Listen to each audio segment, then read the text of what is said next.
Movie की starting एक ऐसे शहर से होती है जहाँ पर अमीर और गरीब लोग एक साथ तो रहते हैं, लेकिन अमीर लोग गरीब लोगों का बिल्कुल साथ नहीं देते। उनके काफी हाई स्टैंडर्ड्स हैं और वो गरीबों को कुछ भी नहीं समझते। ये मूवी इसी शहर में रहने वाले एक आदमी ऑर्थर पर बेस्ड है। वो अपनी मदर के साथ रहा करता था। उसे कॉमेडी बहुत पसंद थी और उसका दिल चाहता था कि वो एक दिन बहुत बड़ा कॉमेडियन बने। उसका आइडियल एक आदमी था जो कि बहुत बड़े कॉमेडी शो को होस्ट करता था। वो कहता था कि मैं भी एक दिन उनके शो में उनके साथ खड़ा होऊंगा। वो इसके लिए बहुत मेहनत किया करता था। फिर एक दिन हम ऑर्थर को देखते हैं जो कि किसी कंपनी के एडवर्टाइजमेंट के लिए एक साइन बोर्ड लेकर एक रोड पर खड़ा होता है कि कुछ शरारती बच्चे वहाँ पर आते हैं और उसे बहुत तंग करके उसका साइन बोर्ड छीन कर भाग जाते हैं। ऑर्थर यहाँ पर जोकर बना होता है। वो उन बच्चों के पीछे भागता है ताकि अपना साइन बोर्ड ले सके, लेकिन वो बच्चे उसे बहुत भगाते हैं और वही साइन बोर्ड उसके मुंह पर मारते हैं, जिससे वो साइन बोर्ड टूट जाता है और उसके बाद फिर वो ऑर्थर को भी बहुत बुरी तरह मारते हैं। ऑर्थर काफी हर्ट होता है और सीधा अपने बॉस के पास जाता है। वो उसे सब कुछ बताता है कि बच्चों ने उसके साथ क्या क्या किया, लेकिन उसका बॉस उल्टा उससे डांट देता है और कहता है कि तुम्हारा दिमाग तो ठीक है,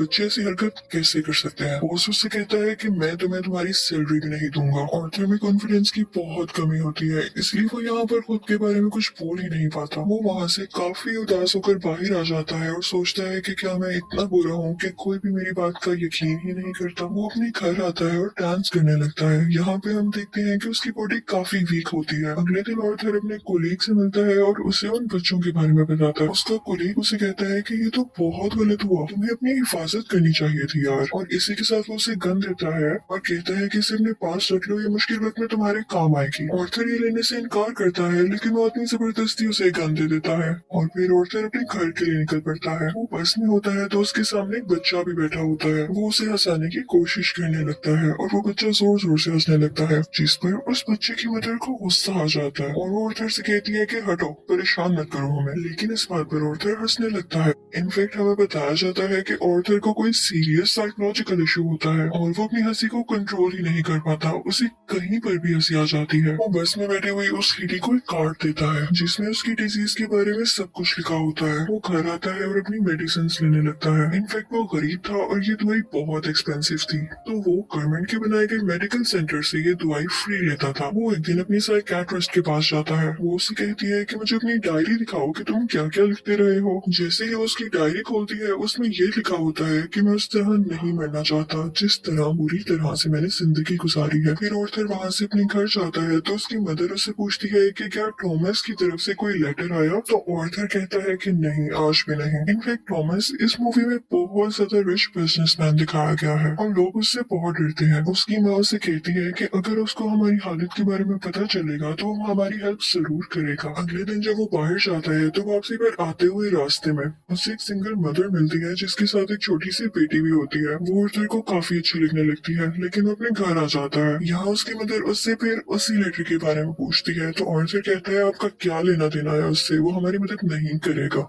अगले दिन हम देखते हैं कि वो सिंगल लड़की ऑर्थर के घर पर आती है। वो उससे कहती है कि मैं कुछ टाइम से नोट कर रही हूँ कि तुम मेरा पीछा कर रहे हो, जिस पर ऑर्थर उसे कहता है कि हाँ, मुझे तुम अच्छी लगी हो। तो इस पर वो लड़की हंसने लगती है और जल्दी उन दोनों में दोस्ती हो जाती है। ऑर्थर को एक और जगह से जोकर की ऑफर आती है। वो एक चिल्ड्रन हॉस्पिटल होता है और जब ऑर्थर वहाँ पर जाकर डांस कर रहा होता है तो उसकी पॉकेट से वही गन बाहर आकर गिरती है। सब बच्चे डर जाते हैं और स्टाफ हैरान होता है कि इसके पास गन क्या कर रही है। ये बात फैलती है और उसे इस जॉब से भी निकाल दिया जाता है। वो अपने बॉस को कॉल करता है कि ये तो सिर्फ एक टॉय गन है, तो उसका बॉस उसे कहता है कि झूठ मत बोलो, मुझे तुम्हारे कॉलेज ने सब कुछ बता दिया है कि तुमने खुद उससे गन ली। यहाँ पर ऑर्थर का दिल दोबारा से बहुत दुखता है कि उसके कॉलेज ने तो उसे जबरदस्ती ये गन दी थी। फिर हम देखते हैं कि ऑर्थर ट्रेन में घर जा रहा होता है और वहाँ पर 3 बिजनेसमैन भी होते हैं जो कि थॉमस वेन के ही आदमी थे। वो ट्रेन में बैठी हुई एक लड़की को छेड़ रहे होते हैं।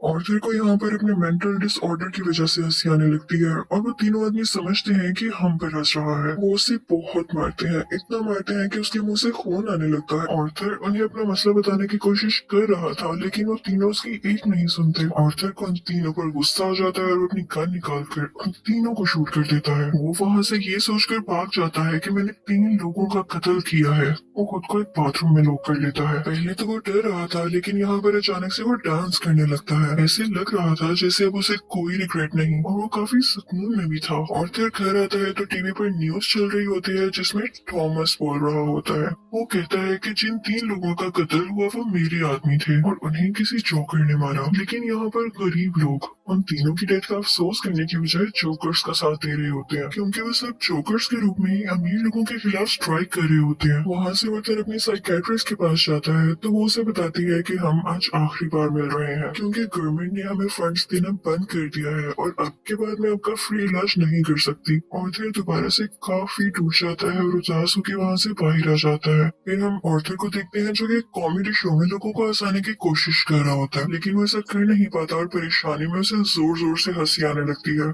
इस वजह से उसका शो खराब हो जाता है और वो घर आ जाता है। घर आने पर उसकी मॉम उसे कहती है कि बेटा ये लेटर थॉमस के लिए पोस्ट कर दो। आर्थर जब ये पढ़ता है तो उसे अपनी आंखों पर यकीन ही नहीं आता। वो अपनी मदर के पास जाता है और कहता है आपने मुझसे सब कुछ क्यों छुपाया। उसकी माँ उसे बताती है कि बेटा मैंने ये जानकर नहीं किया। इनफैक्ट थॉमस और मैं एक दूसरे को पसंद करते थे और इवन शादी भी करना चाहते थे, लेकिन मैं बहुत गरीब थी और वो बहुत अमीर, तो हम सोसाइटी की वजह से शादी नहीं कर सके। आर्थर अपने बाप से मिलने के लिए निकल पड़ता है। जब वो वहाँ पर पहुँचता है तो उसके घर के गेट के पीछे थॉमस का अपना बेटा खड़ा होता है। आर्थर उसके सामने बच्चों जैसी हरकतें करने लगता है और उसे भी हंसाने की कोशिश करता है, लेकिन तभी वहाँ पर थॉमस का बटलर आ जाता है। वो उस बच्चे से कहता है कि स्ट्रेंजर से बात नहीं करते और आर्थर को वहाँ से जाने के लिए कहता है। आर्थर उससे कहता है कि मैं सच्चाई से पर्दा हटा कर ही जाऊंगा। मेरी माँ ने थॉमस के हाथ 30 साल काम किया और वो दोनों एक दूसरे को पसंद भी करते थे और मैं किसी और का नहीं थॉमस का ही बेटा हूँ। जिस पर बटलर उसे कहता है कि तुम भी पागल हो और तुम्हारी माँ भी पागल है। उसने ये स्टोरी अपने पास से बनाई है, उसका थॉमस से कोई लेना देना नहीं है। ये सुनकर आर्थर को काफी बुरा लगता है और वो वहाँ से चला जाता है। आर्थर जब घर जाता है तो उसे पता चलता है उसकी मॉम को कोई अटैक हुआ है और उन्हें हॉस्पिटल शिफ्ट किया जाता है। आर्थर जब बाहर बैठा होता है तो उसके पास 2 पुलिस ऑफिसर्स आते हैं। वो उससे पूछते हैं कि ट्रेन में उस दिन जो 3 आदमी मरे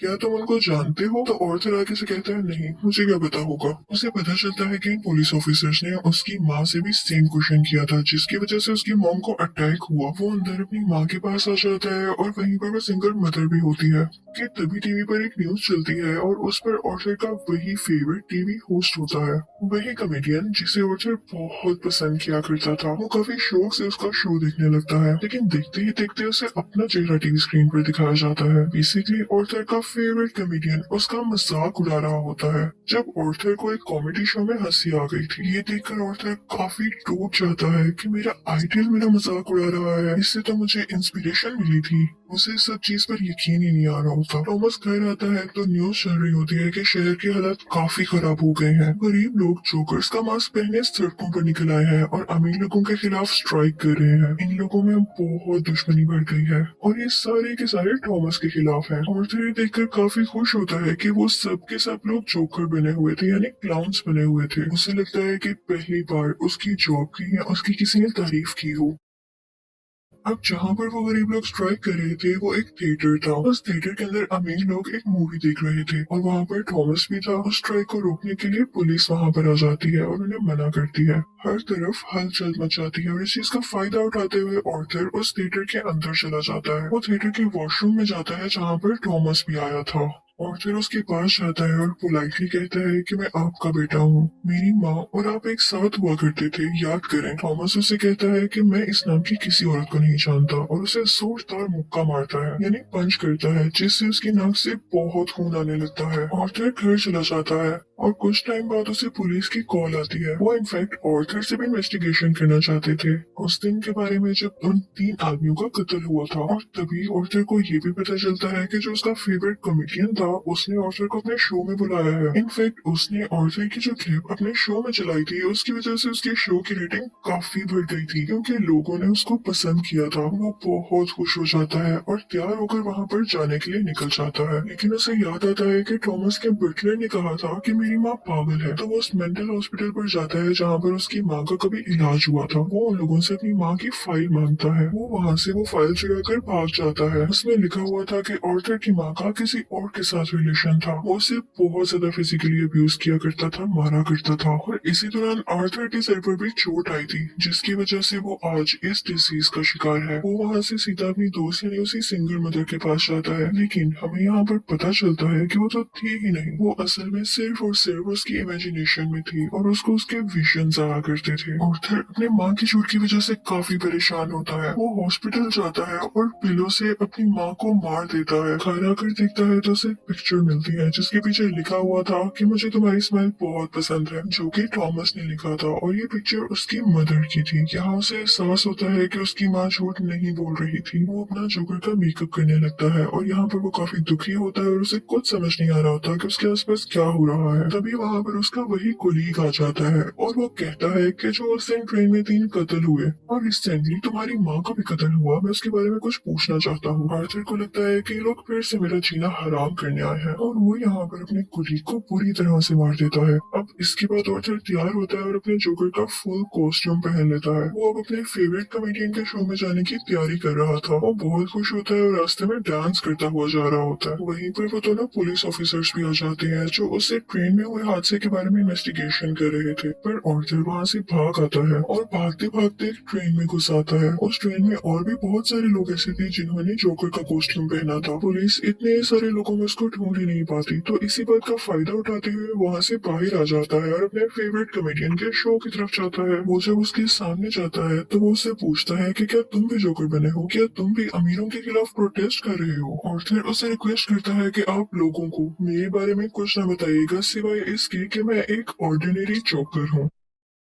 और फिर उनका लाइव शो स्टार्ट हो जाता है। ऑडियंस उन्हें देखकर काफी खुश होती है और इस चीज को काफी एडमायर कर रही होती है। वहाँ पर आर्थर का फेवरेट कॉमेडियन उसे क्वेश्चन करता है कि तुम यहाँ पर जोकर बन के क्यों आए हो। तो जोकर उसे कहता है कि मैं हमेशा खुश रहना चाहता था और मैं लोगों में भी खुशियां बांटना चाहता था। लोगों ने मुझे इस गेटअप में पसंद किया तो मैंने सोचा क्यों ना मैं ऐसे ही आ जाऊँ। वो यहाँ पर एक बहुत ज्यादा सरप्राइजिंग बात भी करता है। वो इस लाइव शो में सबके सामने बता देता है कि उस दिन ट्रेन में जो 3 लोग मारे गए उनको नहीं मारा है। वो कहता है कि ये सब मैंने आपको इसलिए बताया कि अब तक कितने गरीब मरे, कितने ही ज्यादा अमीर लोगों ने गरीब लोगों को बेदर्दी से कत्ल किया, लेकिन आज तक किसी ने नोटिस किया, किसी ने भी अमीर लोगों के खिलाफ आवाज उठाई या उन गरीब लोगों को याद किया तो मुझे बताएं। और जब मैंने किसी अमीर आदमी को मार दिया तो लोग इतना शोर किस लिए मचा रहे हैं कि सब इंसान बराबर नहीं होते या अमीर लोगों में कोई और खास बात होती है। वो कहता है कि सोसाइटी बहुत खराब हो चुकी है, वो सिर्फ अपना फायदा सोचती है और अगर आज तुमने मुझे इस शो में बुलाया है तो ये तुम्हारी रहनदिली हरगिज नहीं है। तुम्हारे शो की रेटिंग मेरी वजह से बढ़ रही थी इसलिए तुमने ऐसा किया। लेकिन आर्थर का जो फेवरेट कॉमेडियन होता है वो कहता है ऐसी बात हरगिज नहीं है। आर्थर को गुस्सा आ जाता है कि तुम अभी भी झूठ बोल रहे हो। वो इसी के साथ अपनी गन बाहर निकालता है और उसे सबके सामने शूट कर देता है। लोग काफी घबरा जाते हैं और वहाँ से बाहर निकलने लगते हैं, लेकिन आर्थर को हम यहाँ पर काफी कॉन्फिडेंट देखते हैं। वो किसी से नहीं डरा होता। पुलिस इस बात पर जोकर यानी आर्थर को अरेस्ट कर लेती है और अपनी गाड़ी में बिठाकर उसे वहाँ से दूर ले जाने लगती है। लेकिन आर्थर रास्ते में देखता है कि उसके बहुत सारे सपोर्टर्स हैं जो उसे सपोर्ट कर रहे हैं। उनमें से कुछ लोग एक एम्बुलेंस में बैठते हैं और उसकी ज्यादा सारी स्पीड करके उस पुलिस कार के साथ टक्कर कर देते हैं, जिसकी वजह से वो पुलिस कार उल्ट जाती है और अब जोकर बाहर आ गया था। वो उन सब लोगों में शामिल हो जाता है और उसी कार के ऊपर आकर खड़ा हो जाता है। सब लोग उसे यहाँ पर देख पा रहे थे और उसे चीयर कर रहे थे। उसके मुंह और नाक से काफी खून आ रहा था, लेकिन वो उसी खून से अपनी स्माइल बना लेता है और हाथ फैलाकर जोर जोर से हंसने लगता है। ये इनफैक्ट एक ऐसी स्माइल थी जिसके पीछे गम, तकलीफ और दुख छुपा हुआ था। वो अब उन सब लोगों का हीरो बन चुका था और वो यहाँ पे काफी खुश था कि लोग फाइनली अब उसे तारीफ कर रहे थे, उसे अप्रिशिएट कर रहे थे। दूसरी तरफ हम थॉमस को देखते हैं जो कि अपनी प्रेजेंट वाइफ और अपने बेटे के साथ ये शहर छोड़कर जा रहा होता है, लेकिन तभी साइड पे खड़ा एक जोकर उन लोगों को शूट कर देता है, लेकिन वो उनके बेटे को कुछ नहीं कहता। फिर सीन चेंज होता है और हमें आर्थर यानी जोकर एक साइकियाट्रिस्ट के पास दिखाया जाता है। वो वहाँ पर भी हंस रहा होता है, तो वो साइकियाट्रिस्ट उससे कहती है कि तुम बिना वजह क्यों हंसते रहते हो। तो आर्थर उससे कहता है कि आप इस फीलिंग को कभी नहीं समझ पाएंगी, और ये कहकर वो वहाँ से बाहर आ जाता है। उसके जूतों के नीचे खून लगा हुआ था, जिससे ये जाहिर होता है कि एक अच्छा इंसान कैसे किसी कातिल में बदल गया। और इस मूवी से हमें ये लेसन भी मिलता है कि जब किसी के साथ बुरा किया जाए तो वो बुरा ना भी हो तो एक ना एक दिन बुरा बन ही जाता है। उसे इतनी अजियत दी गई, इतना टॉर्चर किया गया कि उसके अंदर से वो फीलिंग्स ही खत्म हो गई और अब वो अपनी लाइफ से बिल्कुल सेटिस्फाई था। और इसी के साथ ये मूवी भी एंड हो जाती है। आई होप आपको ये मूवी अच्छी लगी होगी। Thank you for watching.